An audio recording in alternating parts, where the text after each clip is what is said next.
उद्धव ठाकरेंच्या सभेपूर्वी शिवसेनेकडून ठाण्यात बॅनरबाजी, बॅनरमधून उद्धव ठाकरेंना डिवचण्याचा प्रयत्न, बॅनरवर घालीन लोटांगण वंदीन चरण असा उल्लेख। मनसे अध्यक्ष राज ठाकरेंचं जल्लोषामध्ये स्वागत, राज ठाकरे विधानसभा तयारीचा घेणार आढावा, विधानसभेसाठी इच्छुकांच्या मुलाखती घेतल्या जाणार। काँग्रेस नेते आजपासून मराठवाडा आणि विदर्भाच्या दौऱ्यावर, जिल्हानिहाय बैठका घेऊन विधानसभा निवडणुकीच्या तयारीचा घेणार आढावा।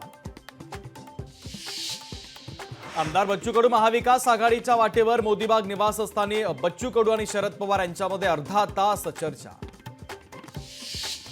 बच्चू कडूंचं दिव्यांग आणि शेतकऱ्यांसाठी मोठं काम, महाराष्ट्रासाठी सर्व चांगल्या नेत्यांनी एकत्र येणं गरजेचं, खासदार सुप्रिया सुळेंचं वक्तव्य।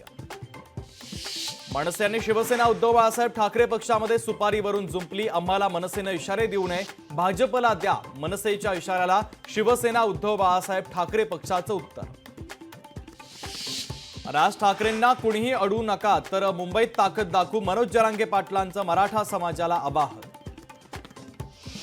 राजकीय परिस्थिती पाहून शिंदे आणि अजितदादांना सोबत घेतलं, संघाच्या बैठकीमध्ये फडणवीसांचं स्पष्टीकरण, काही बोललो नाही तरी ते आमच्या तोंडी घातलं जातं, अजितदादांचं फडणवीसांना उत्तर। ज्येष्ठ मराठी अभिनेते विजय कदम यांचं निधन, विजय कदमांची कर्करोगाशी झुंज अपयशी, विजय कदम यांच्या निधनानं मराठी चित्रपटसृष्टीतून हळहळ व्यक्त। लोकशाही मराठी ऐका, पहा, जागरूक रहा।